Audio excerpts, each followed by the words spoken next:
Hola, ¿qué tal? Hoy quería contaros la historia de Manuel Blanco Romasanta.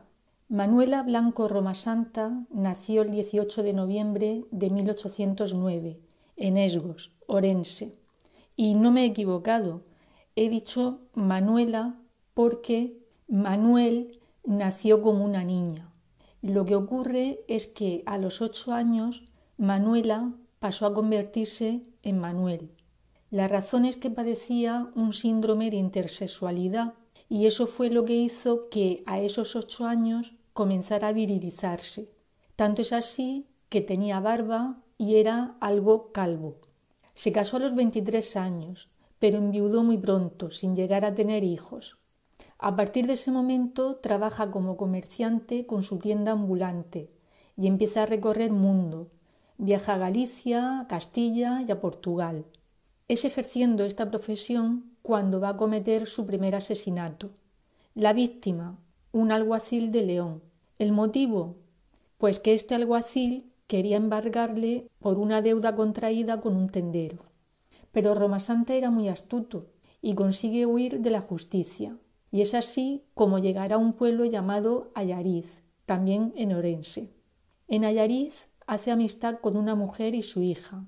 Ambas quieren trabajar y Romasanta se ofrece para llevarlas hasta Cantabria. ¿Por qué a Cantabria? Porque Romasanta les dice que conoce a un cura que está dispuesto a contratarlas como servicio doméstico. Ellas en un principio muestran cierta reticencia, pero Romasanta, para convencerlas, les muestra una carta, supuestamente redactada por un supuesto cura. Fueron varias las mujeres que se dejaron llevar por su gran poder embaucador. Pero pasa el tiempo y la gente se empezó a dar cuenta de que todo aquel que viajaba con Romasanta ya no se le volvía a ver.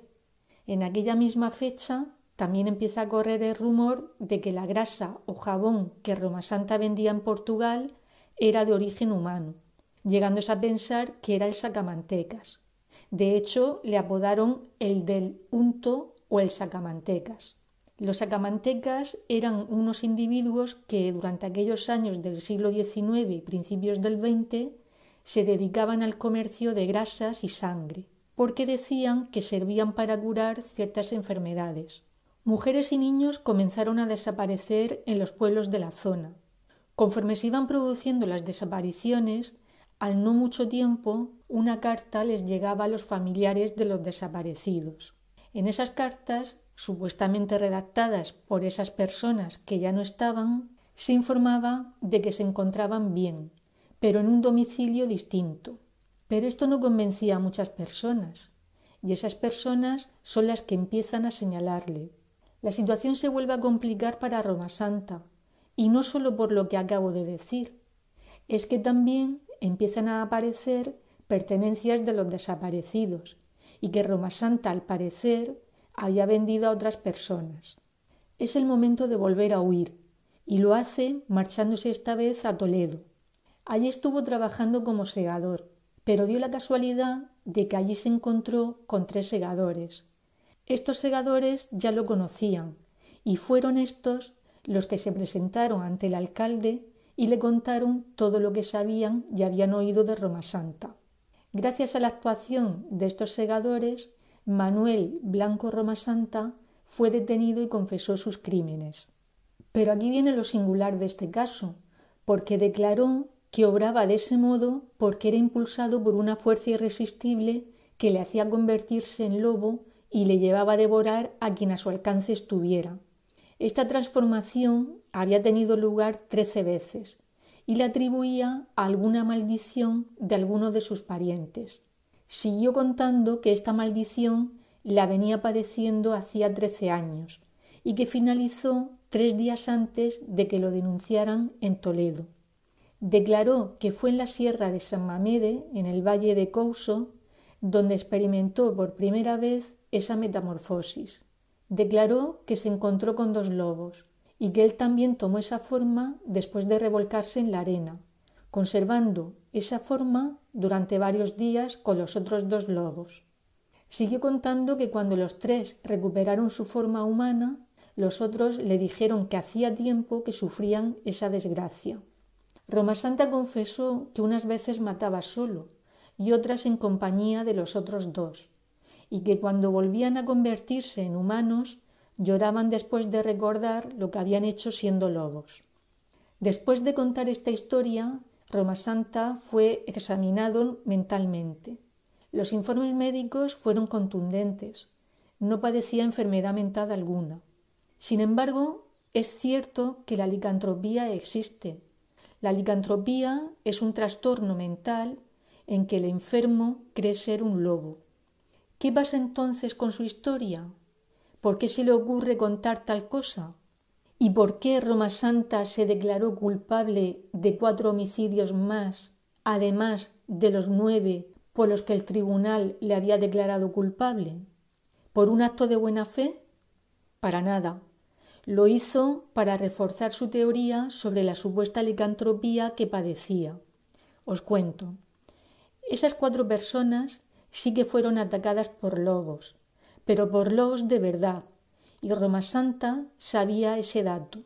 Así lo entendió el tribunal, y en consecuencia fue condenado a la pena de muerte en garrote vil. Sin embargo, una real orden de la reina Isabel II del 24 de julio de 1853 ordenaba la suspensión de la ejecución de Roma Santa. Esto sorprendió a todos, y es que apareció en escena un tal Philips. Esta persona era un hipnólogo francés que se encontraba exiliado en Inglaterra, pero que por aquellos años se encontraba en Argel enseñando electrobiología. Estando en Argel, llega a sus oídos la ya famosa e internacional historia del hombre lobo de Allariz. Philips afirma que Roma Santa sí que padece licantropía y solicita a través del Consulado de España en Argel experimentar con él. Para que nadie pusiera en duda su fiabilidad, envió junto con la solicitud unos documentos acreditativos de su reputación. Pero, sorprendentemente, Philips nunca llegó a viajar a España.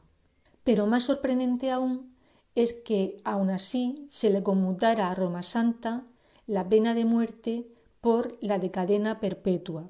El final de toda esta historia queda envuelto en un halo de cierto misterio, porque se sabe que Roma Santa empezó a cumplir su condena en Orense, pero no existe registro documental sobre su muerte o enterramiento.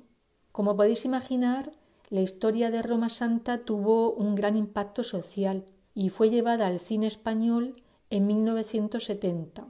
La película se tituló El bosque del lobo y José Luis López Vázquez interpretó a Roma Santa. Manuel Blanco Roma Santa pasó a la historia como el primer asesino en serie en la historia de España. Toda esta historia de los hombres lobo es algo que está muy enraizado en el imaginario popular gallego. Existía la creencia de que quien naciese como 7º o 9º hijo de un matrimonio en el que todos los hijos habían sido del mismo sexo, tendría como signo ser un hombre lobo. Otras veces esta condición era fruto de una maldición directa y podía afectar tanto a hombres como a mujeres. Pero había una diferencia. Si la maldición recaía sobre una mujer, ésta se transformaría en lobo y permanecería para siempre en ese estado. Pero si la maldición recaía sobre un hombre, éste podría alternar su forma humana con su forma animal, produciéndose esos cambios principalmente en las noches de luna llena. A título anecdótico quería comentar que hace no mucho vi una película que se titulaba Wolf, Lobo, en la que el protagonista creía ser un lobo. Pero no solo existe la licantropía. Al protagonista lo ingresan en un psiquiátrico donde convive con otras personas que cada una de ellas creen ser un animal. Y a ese trastorno mental se le llama zoantropía. Por cierto que no os recomiendo la película, a mí al menos no me gustó. Bueno, pues por hoy terminamos el vídeo. Que tengáis una buena semana.